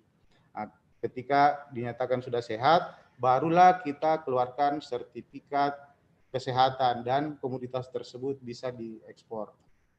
Nah, ini adalah satu produk layanan karantina, sertifikat karantina berupa phytosanitary certificate KT10. Ini adalah dokumen yang keluar ke negara tujuan yang dipersyaratkan oleh negara tujuan berupa KT10. Nah, ini juga ada sertifikat fumigasi. Jadi selama ini sebelum komoditas yang diekspor kayak komoditas biji-bijian itu diekspor, terlebih dahulu dilakukan fumigasi oleh pihak ketiga. Jadi bukan pihak karantina yang melakukan fumigasi, tapi di pihak ketiga kan. Tapi itu menjadi kelengkapan, salah satu kelengkapan persyaratan sertifikat fumigasi ke negara tujuan. Dan itu biasa setelah difumigasi, terbit sertifikat akan dicantumkan di PC. Nah, sekedar gambaran juga potensi ekspor komoditas pertanian kita, jadi mungkin masih banyak eksportir yang ada di Makassar mungkin belum mengetahui apa sih yang bisa diekspor dari Indonesia atau khususnya dari Sulawesi Selatan. Kalau secara nasional untuk komoditas pertanian, hortikultura itu ada 427 jenis, dan baru yang dipublish atau diekspos berdasarkan data Kementan dengan BPS itu baru 62 jenis. Tanaman pangan yang menjadi binaan Kementan itu ada 25, dan baru 19 yang diekspor. Perkebunan ada 137 jenis binaan kita, dan terdata baru 34. Air mineral 3 ya. Kemudian peternakan, karena kita biasa aja lah. Bergerak di peternakan, ada 69 jenis, dan baru 14 yang terpublish ekspornya. Jadi total binaan Kementan itu 658 jenis, jadi sangat besar untuk potensi yang bisa kita ekspor. Nah, ini ada beberapa komoditi ekspor kita yang emerging, yang artinya yang baru-baru muncul secara nasional.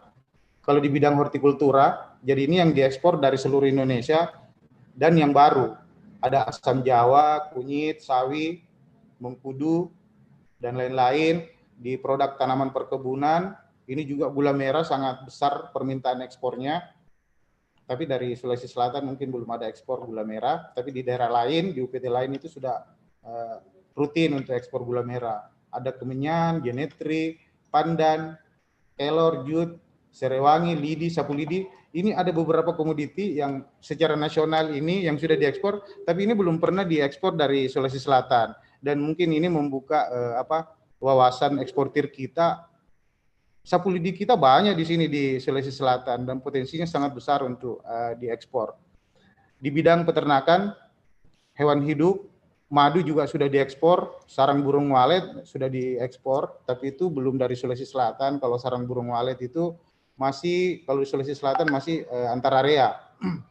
Kemudian tanaman pangan, ini yang lagi ngetren ini porang, sorghum, itu secara nasional. Kalau potensi ekspor kita di Sulawesi Selatan, dan sudah ada kegiatan ekspornya itu untuk hortikultura, ada aneka sayuran buah durian juga sudah diekspor, tapi ini masih frekuensi kecil, volumenya kecil, dan masih lewat bandara. Buah mangga sudah pernah kontainer ke Malaysia. Ekspor buah manggis, ternyata potensi manggis kita di Sulawesi Selatan dan Sulbar ini ternyata sangat besar. Tapi untuk ekspor buah manggis ini sudah ada protokol dengan Cina, berarti ada persyaratan-persyaratan tertentu sehingga produk buah manggis kita bisa diekspor. Dan ini peluang untuk ekspor kita yang ada di Sulawesi Selatan. Ternyata permintaan ekspor manggis ke Cina itu sangat besar dan produknya ada di Sulawesi Selatan.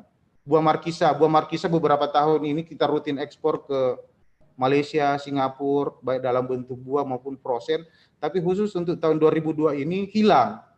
Tidak ada ekspor buah markisa. Jadi mudah-mudahan ada eksportir yang tertarik melihat potensi ini bahwa permintaan pasar untuk Malaysia maupun Singapura awal tahun-tahun sebelumnya itu untuk buah markisa lumayan besar. Dan itu di lalu lintas diekspor lewat bandara. Buah pisang kita sudah rutin juga ekspor dari Sulawesi Selatan. Ini cabai termasuk adalah komoditas baru yang diekspor dari Sulawesi Selatan, dan ini juga diekspor baru secara nasional. Sudah pernah ekspor cabai segar, sudah ada eksportirnya, ekspor beberapa kali ke Jepang. Dan yang terakhir adalah ekspor cabai kering. Sangat besar potensi Sulawesi Selatan untuk itu. Dan sudah diekspor baru-baru ke Bangladesh. Buah mengkudu. Di bidang perkebunan tadi sudah dijelaskan salah satu komoditi ekspor terbesar kita Sulawesi Selatan.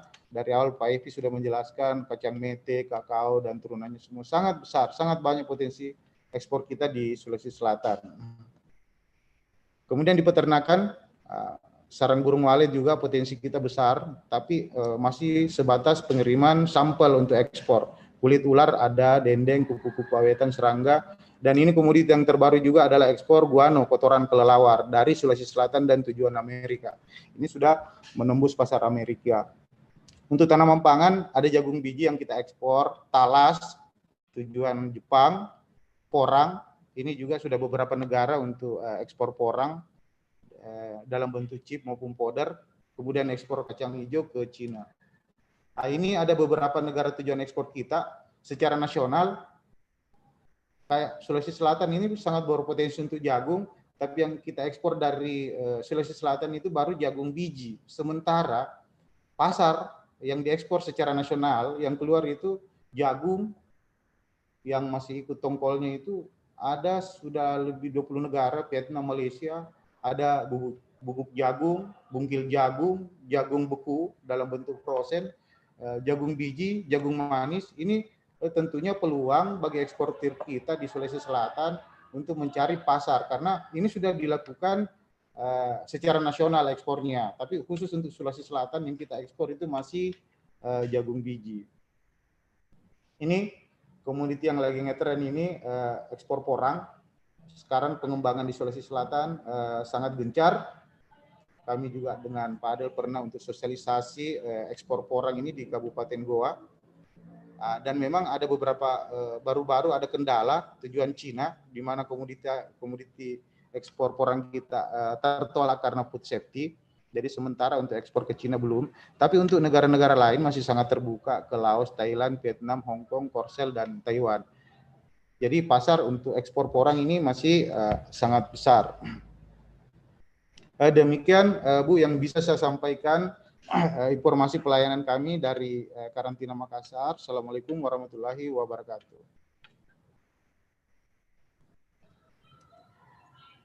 Baik, demikian pemaparan materi pelayanan ekspor komoditas pertanian oleh Bapak Muhammad Iqbal.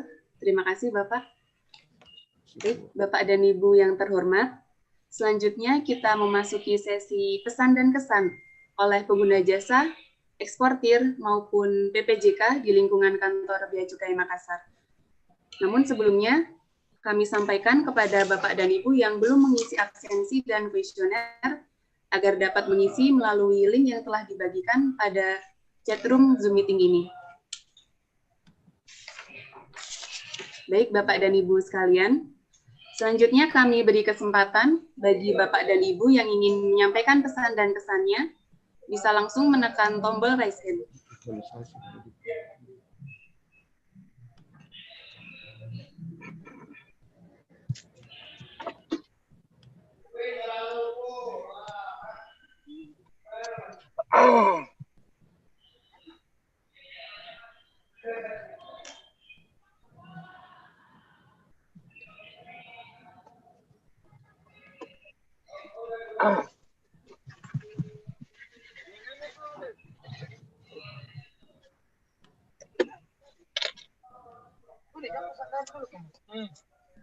Halo. Assalamualaikum. Waalaikumsalam. Halo. Iya, Ibu Astika. Pak Adel. Halo. Silakan Pak, namanya. Halo. Mohon izin Pak Bu Astika, Pak Adel. Saya Budi Krisnanto dari Institut Bisnis Keuangan Nitro.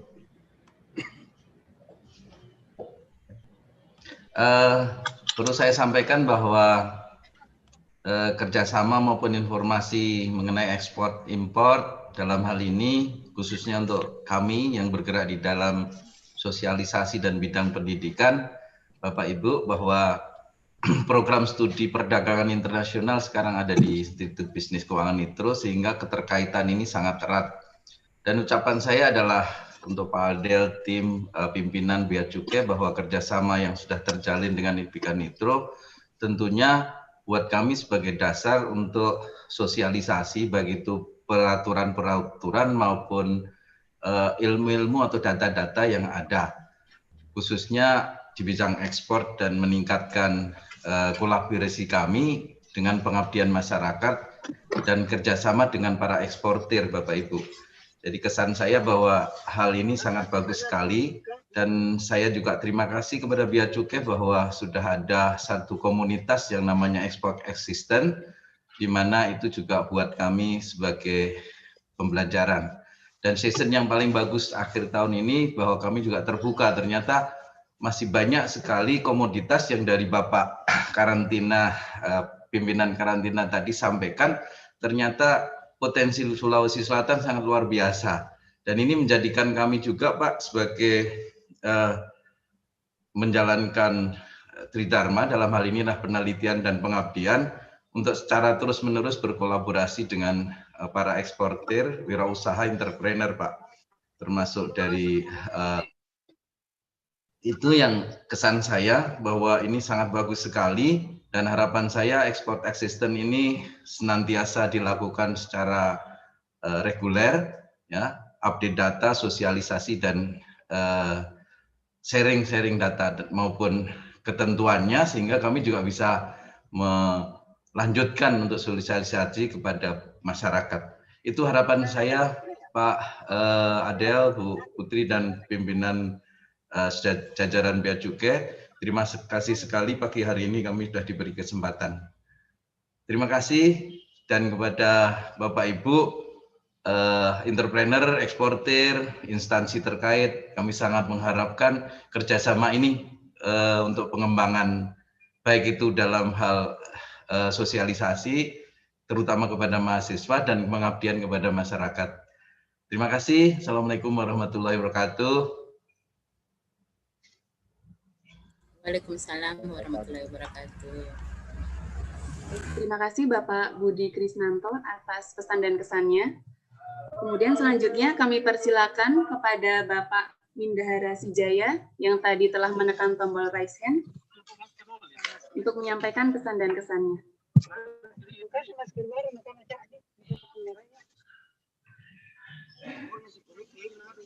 Bagaimana ya? Tidak mau keluar suaranya ini, Olip. Bismillahirrahmanirrahim. Assalamualaikum warahmatullahi wabarakatuh. Salam sejahtera untuk kita semua. Terima kasih atas kesempatan yang diberikan. Yang pertama, kami dari PPJK sangat bersyukur atas diadakannya pertemuan akhir tahun, di mana ada kendala-kendala sedikit yang mungkin kami sampaikan. Dan untuk yang pertama selama ini bahwa pelayanan bea cukai yang selama ini kita laksanakan pengguna jasa sangat efektif, sangat lancar. Namun ada beberapa juga dari instansi terkait kadang ada memenuhi kendala juga.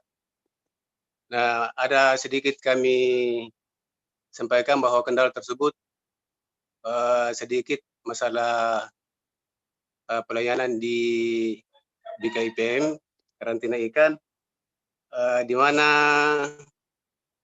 kami dari PPJK juga sedikit terkendala masalah pemeriksaan dan penerbitan NPE di INSW. Di mana kami dari PPJK juga kendalanya adalah pada saat ekspor itu kami dari pengiriman umpamanya 10 kontainer itu dari karantina ikan biasanya harus mengeluarkan hasil setelah selesai stapin, padahal di sistem bea cukai itu dengan TPN Pelindo itu harus melampirkan pada saat bikin job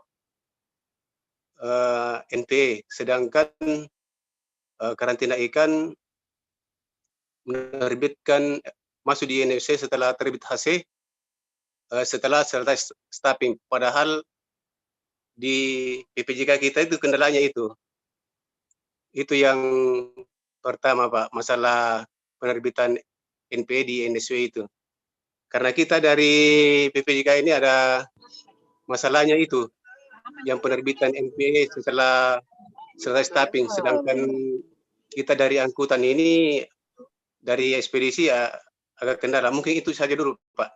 Terima kasih.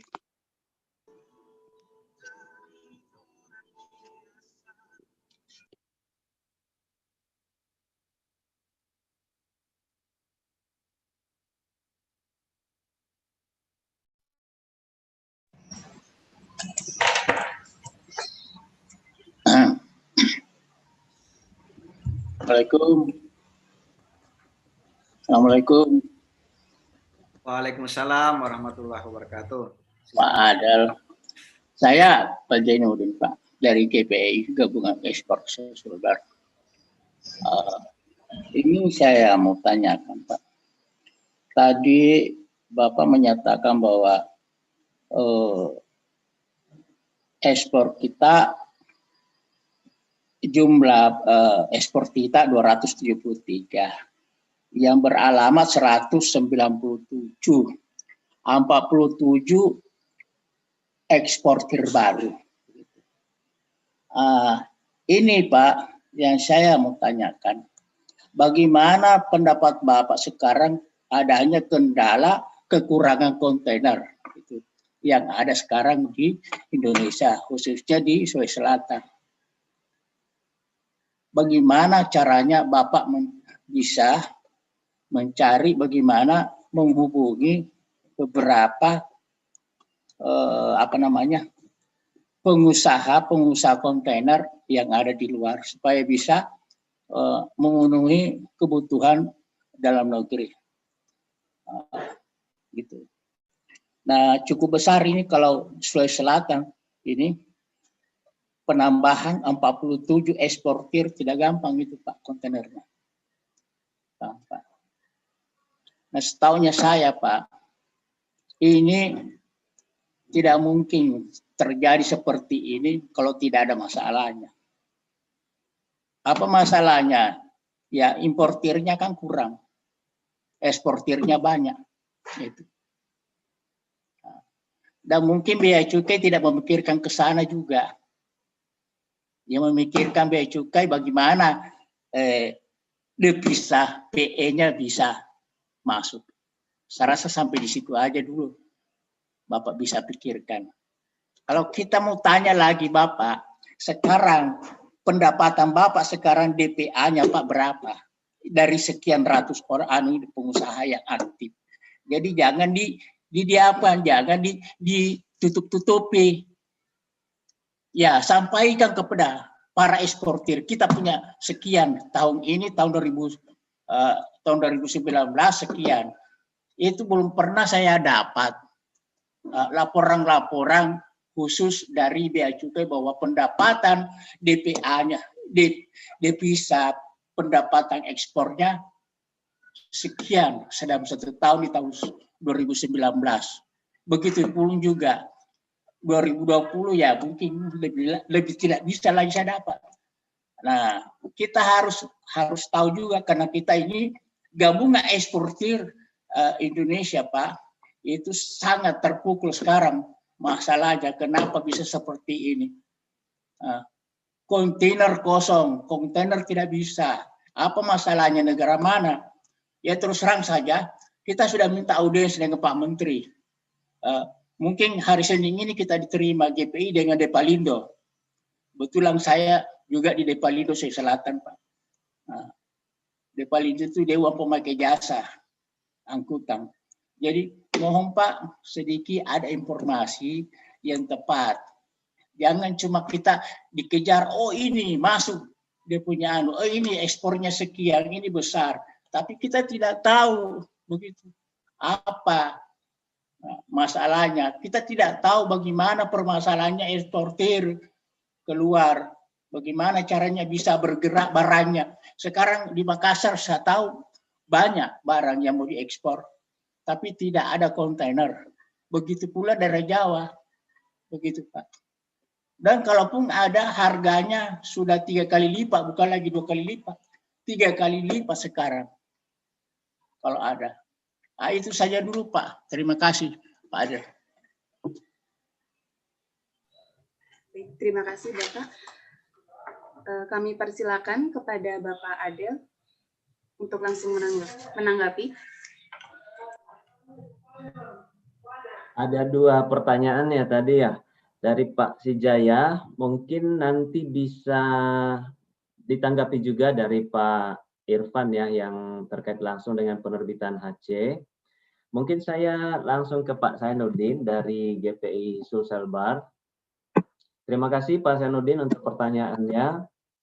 Ini pertanyaan bukan pertama kali dan sangat banyak eksportir kita yang mengalami permasalahan seperti yang Bapak sampaikan. Jadi hal ini sudah menjadi masalah nasional, bahkan mungkin masalah internasional juga Pak. Permasalahan secara global internasionalnya, tentu kita bisa melihat pandemi ini membuat pelayaran tidak sebebas yang seperti sebelum pandemi. Banyak sekali pelayaran yang berhenti, banyak tujuan-tujuan pelayaran yang tidak jalan.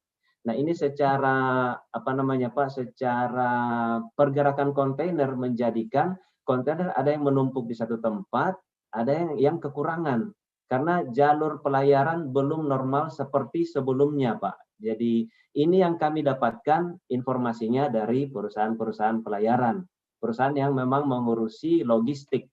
Kalau kami di Bea Cukai kan mengurusi bagaimana caranya supaya ekspor Bapak ini tidak terkendala dari segi sistem, dari sisi administrasi dan sebagainya. Dari sisi logistiknya, ini informasi yang kami dapatkan. Jadi merupakan suatu masalah yang sangat besar, sangat rumit terkait dengan macam-macam instansi. Bapak tadi bilang bakal bertemu Menteri, karena memang ini sudah masalah yang nasional, bahkan masalah internasional gitu Pak. Karena itu tadi, pelayaran tidak senormal yang sebelumnya. Kemudian mungkin juga tadi Bapak menanyakan tentang penerimaan negara dari sisi ekspor. Bapak Ibu semuanya, perlu kami informasikan bahwa negara tidak mendapatkan penerimaan dari sisi ekspor.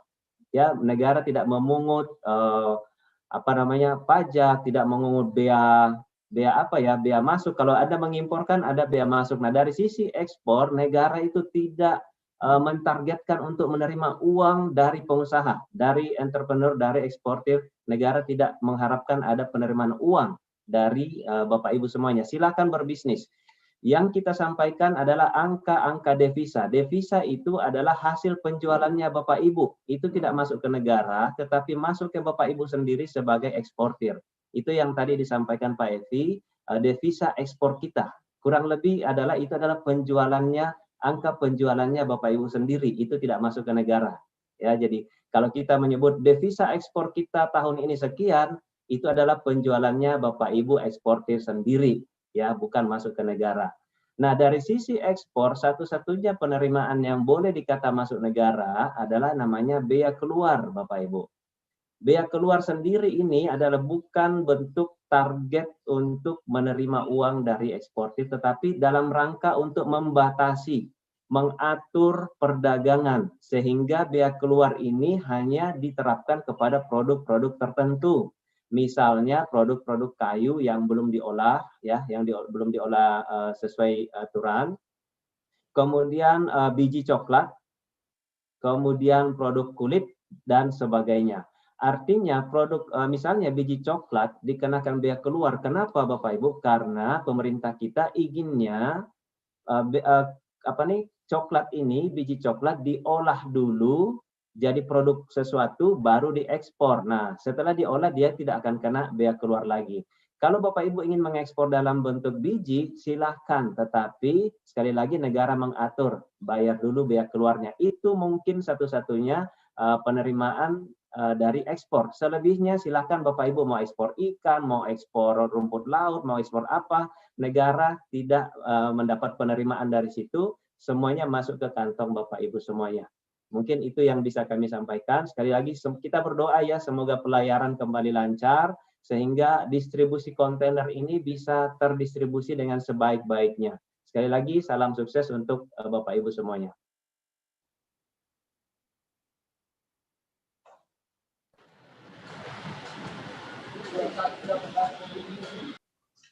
Terima kasih kepada Bapak Adel.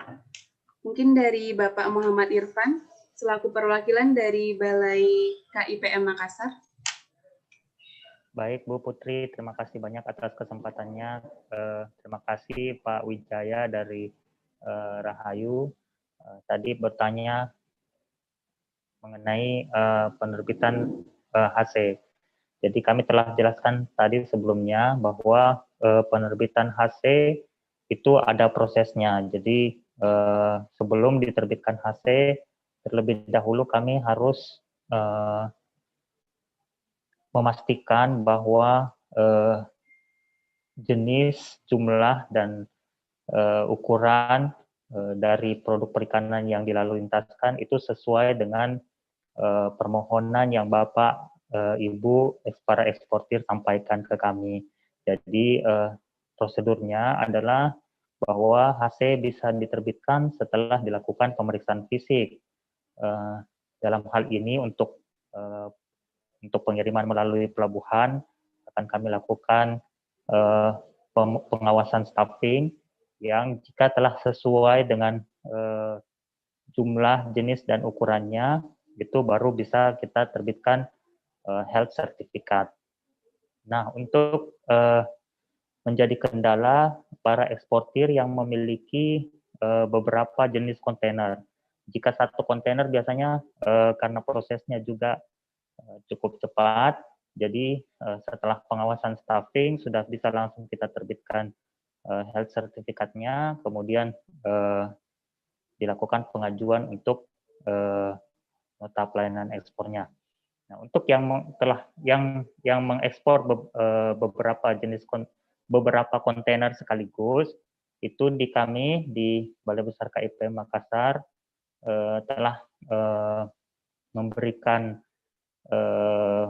kebijakan bahwa setidaknya kontainer pertama untuk yang akan diekspor nantinya itu telah dilakukan pengawasan staffing. Kemudian jumlah yang telah tercantum di dalam health certificate yang telah diterbitkan itu tidak lagi ada perubahan jumlah. Karena kami seperti yang saya jelaskan tadi harus memastikan kesesuaian jenis, jumlah dan ukuran. Sehingga pengawasan staffing harus dilakukan sebelum penerbitan HC. Dan ini telah berlangsung. Kami mendapat masukan dari eksportir, sudah berjalan lancar seperti biasa, tidak lagi menjadi kendala. Mungkin itu yang bisa saya jelaskan, Pak Wijaya. Mungkin ada apa masih terkendala atau bagaimana, Pak?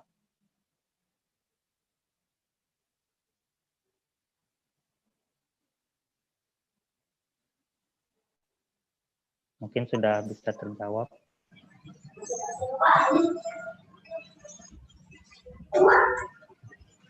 Terima kasih kepada Bapak Baik. atas penjelasannya. Baik. Selanjutnya kami persilakan kepada Bapak Evi. Mungkin ada tambahan, Pak? Assalamualaikum warahmatullahi wabarakatuh. Izin Bapak-Bapak Ibu sekalian, mungkin dari saya pada kesempatan kali ini saya mengajak Bapak dan Ibu lebih untuk menyampaikan hal-hal yang diharapkan di pelayanan kami 2021 nanti terkait hal-hal teknis. Mungkin nanti kita buat atur acara tersendiri jika terkait permasalahan teknis proses-proses di lapangan. Mungkin kita akan buat sesi sendiri, khusus kita bertemu lagi dengan karantina, dengan Balai Besar Karantina baik perikanan maupun pertanian untuk ke depan terkait pelayanan teknisnya, kendala teknis. Mungkin hal yang ingin mungkin kami ngajak kepada bapak-bapak dari asosiasi mungkin atau dari PPJK, apakah ke depan mungkin mau melakukan sedikit pelatihan terhadap eksportir yang menjadi rekanannya atau asosiasi hendak melakukan kegiatan-kegiatan kerjasama dengan 3 instansi teknis ini. Mungkin hal-hal seperti itu mungkin yang kita ingin capai ke depan. Karena jika kesempatan kali ini kita gunakan untuk menanyakan hal-hal teknis di akhir tahun seperti ini, mungkin kita lebih baik untuk membuat sesi khusus terkait masalah tersebut, baik itu permasalahan kontainer, baik permasalahan terkait pemeriksaan fisik. Itu saja mungkin dari saya. Jadi sekali lagi kami mohon, apakah lebih menyampaikan apakah memang selama ini ada suatu proses kendala, apakah layanan tertentu di kami tidak berjalan bagi Bapak dan Ibu sekalian. Terima kasih. Assalamualaikum warahmatullahi wabarakatuh. Kira dari masalah tuh pengisian. Terima kasih Bapak Evi atas penjelasannya. Selanjutnya kami persilakan kepada Bapak Hamzah yang tadi telah menekan tombol raise hand untuk menyampaikan pertanyaan, pesan maupun pesannya.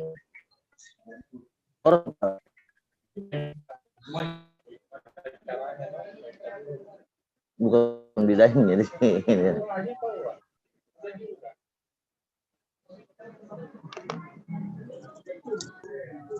Ya, Assalamualaikum warahmatullahi wabarakatuh. Perkenalkan, nama saya Hamzah. Saya UMKM dari Kabupaten.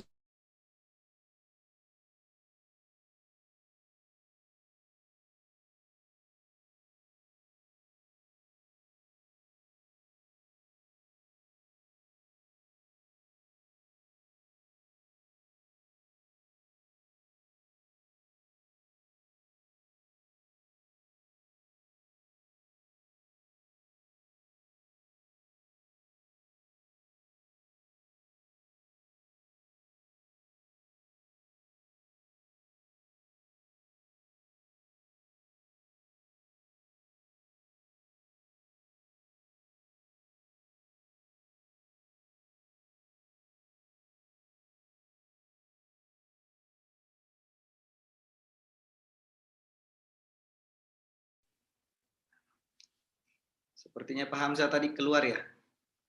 Lockout kan? Saya Pak. Ada juga Pak Ipi.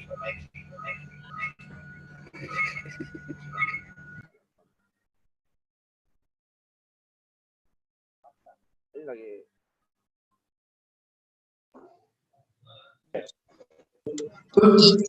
Izin bertanya, menyampaikan beberapa hal.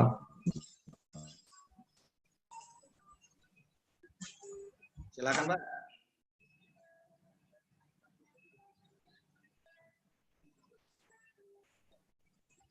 Patah duluan, Patah. Siap, terima kasih waktu dan kesempatan yang diberikan kepada kami. Di sini ada Pak Ketua Asosiasi, Pak Ipo, dan ada Sekretaris Asosiasi. Mudah-mudahan saya bisa didengar.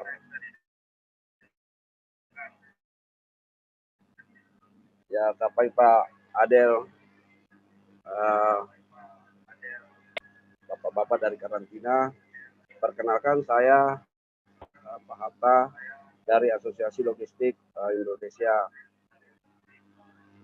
Saya memberikan pendapat bahwa Asosiasi Logistik Indonesia ini DPW Sulawesi Selatan membawahi beberapa profesi pekerjaan, yaitu PPJK,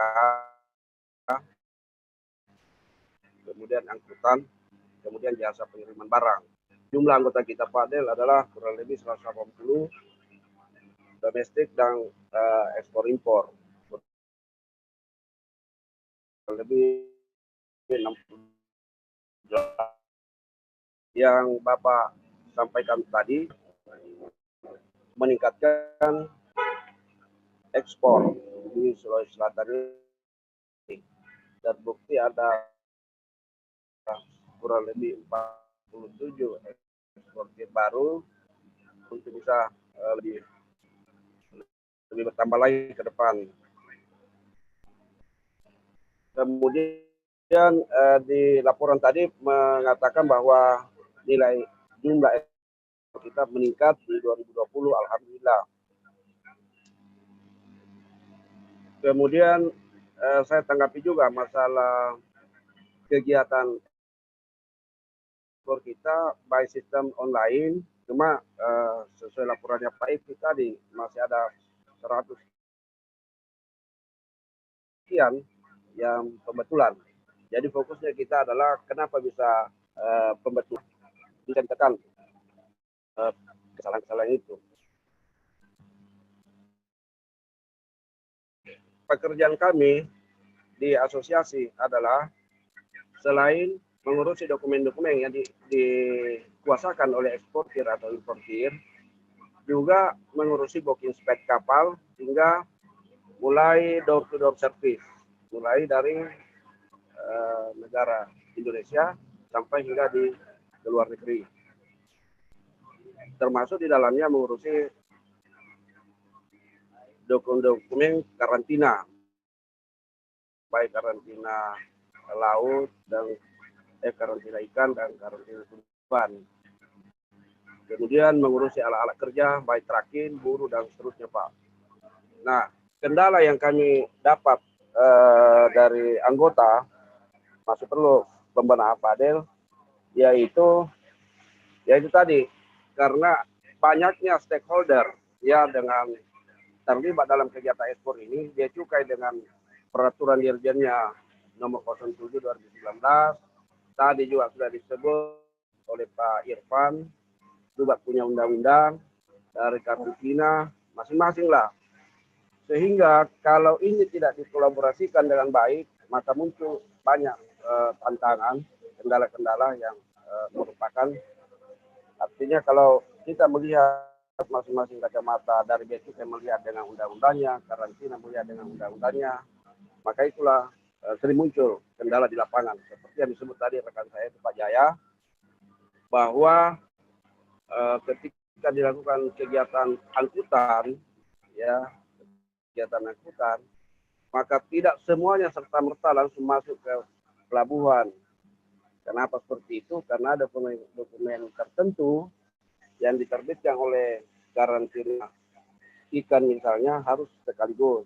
Nah, ini yang perlu barangkali kita harus bersama-sama mendiskusikan pada ini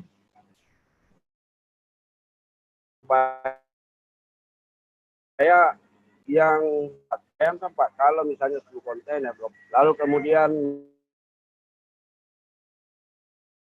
baru jalan 5 atau 10 kontainer tertahan di pintu pelabuhan oleh karena hasilnya belum terbit. Hasil belum terbit karena seluruhan di staffing barang tersebut.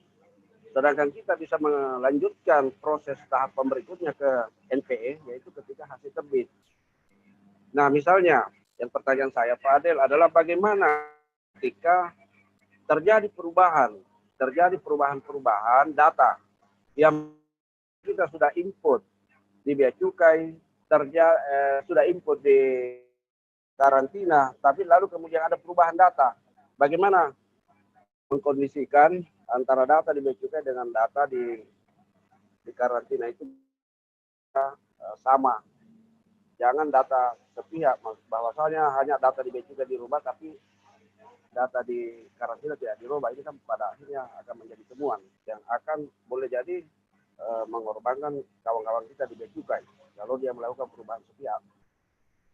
Saya kira seperti itu Pak Adel dan rekan-rekan saya, pandangan saya dari asosiasi. Terima kasih atas waktu dan kesempatan yang diberikan kepada saya.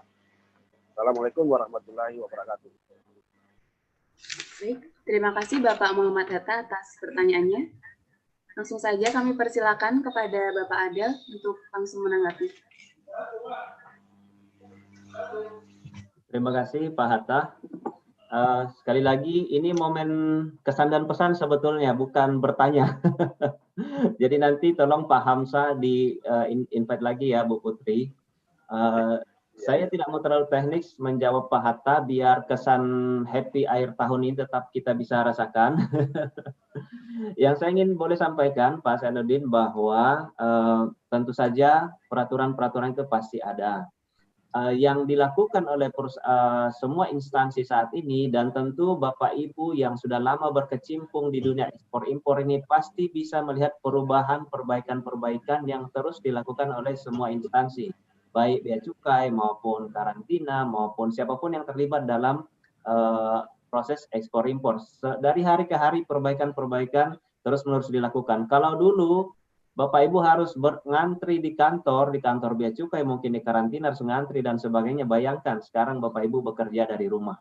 Jadi kalau masih ada kendala-kendala sedikit, tentu kami akan semakin melihat apa yang kami bisa lakukan lagi untuk bisa meningkatkan layanan kepada para eksportir. Yang bisa kami janjikan saat ini bahwa ke depan kita akan semakin melakukan harmonisasi, transparansi informasi dan data, sehingga semua pengguna jasa baik eksportir maupun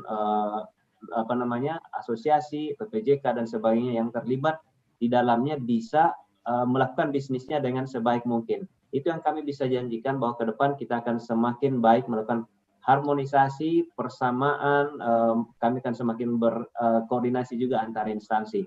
Mengenai yang tadi masalah HC, Pak Irfan sudah jelaskan tadi bahwa tidak akan terjadi, sudah berjalan dengan baik selama ini, tidak akan terjadi lagi penumpukan, sudah diatasi. Pak Irfan tadi sudah menyampaikannya.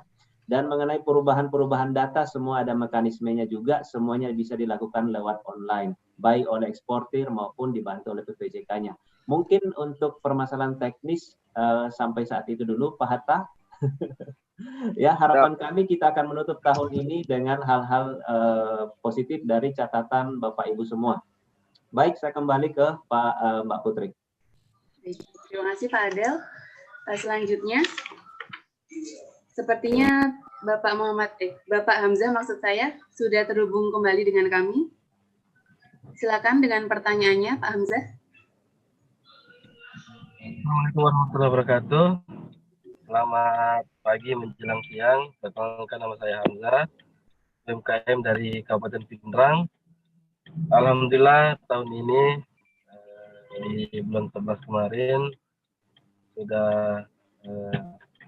bisa ekspor ke Hong Kong. Jadi komoditi yang kami ekspor itu komoditi kemiri. Dan alhamdulillah kami dari Kabupaten Pindrang ini, Kemiri Sultan, masuk di pelaporan Pak Menteri. Kemarin kami ikut andil juga di ekspor di pelepasan ekspor secara global yang dipimpin langsung oleh Jokowi, dan satu-satunya UMKM di Sulawesi Selatan. Sebagai apresiasi, Bapak Gubernur alhamdulillah menyempatkan diri untuk hadir ke tempat produksi kami yang sederhana. Dan saya berterima kasih kepada Bea Cukai Makassar karena memberikan mempermudah jalan kami untuk bisa ekspor ke negara Hong Kong, dan alhamdulillah Kabupaten Pindrang yang bisa membuka gerbang untuk ekspor ke Hong Kong, Pak. Itulah tadi sedikit perkenalan dari saya. Saya ada beberapa pertanyaan, Pak.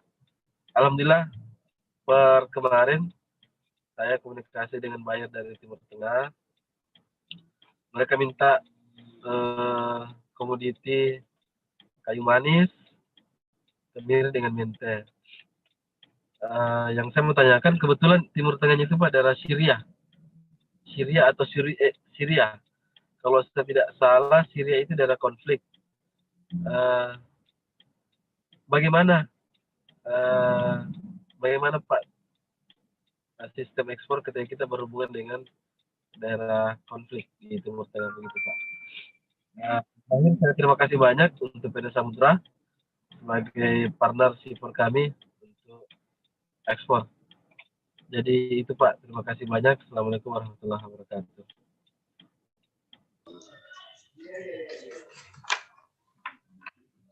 Terima kasih Bapak Hamzah.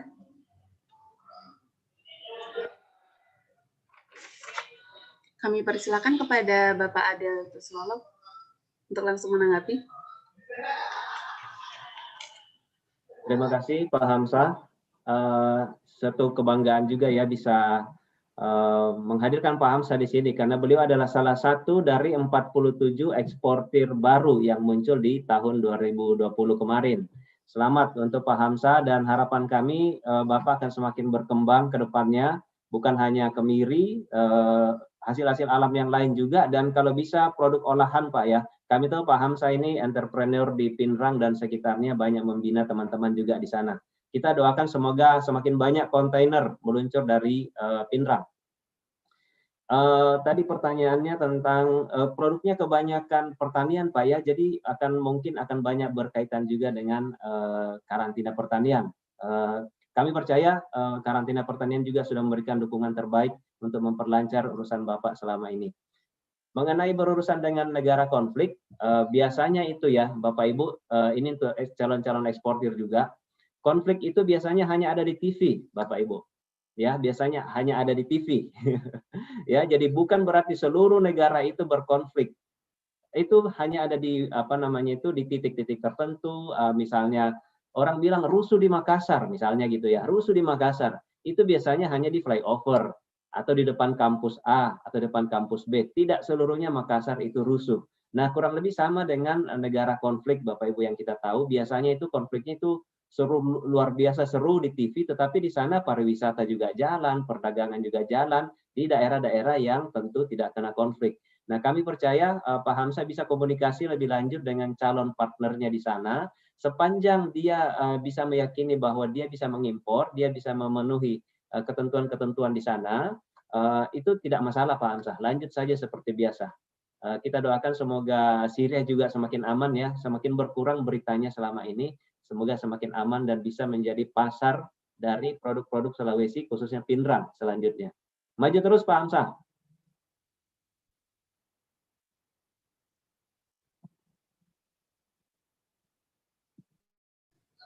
Terima kasih kepada Bapak Adel atas tanggapannya. Bapak dan Ibu yang kami hormati, kita telah memasuki akhir acara. Namun sebelumnya, mari kita bersama-sama menyaksikan video terakhir persembahan dari Bea Cukai Makassar.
Baik Bapak dan Ibu yang terhormat, kita telah sampai pada penghujung acara. Terima kasih kami ucapkan kepada Bapak dan Ibu sekalian yang telah mengikuti webinar ini dari awal sampai akhir. Kami memohon maaf apabila masih terdapat kekurangan dalam penyelenggaraan webinar pada siang hari ini. Dan tak lupa Bapak dan Ibu yang berbahagia, kami senantiasa mengingatkan agar selalu menjaga dan mematuhi protokol kesehatan selama masa pandemi COVID-19 dengan cara memakai masker, selalu mencuci tangan, dan senantiasa menjaga physical distancing. Saya Astika pamit undur diri. Sekian dan terima kasih. Wassalamualaikum warahmatullahi wabarakatuh. Waalaikumsalam. Waalaikumsalam Pak Iqbal, Pak Irfan. Ya Pak, sama-sama Pak. Terima kasih Pak. Maju terus kerjasama dengan Bea Cukai. Yes. Bersama kita bisa. Yes.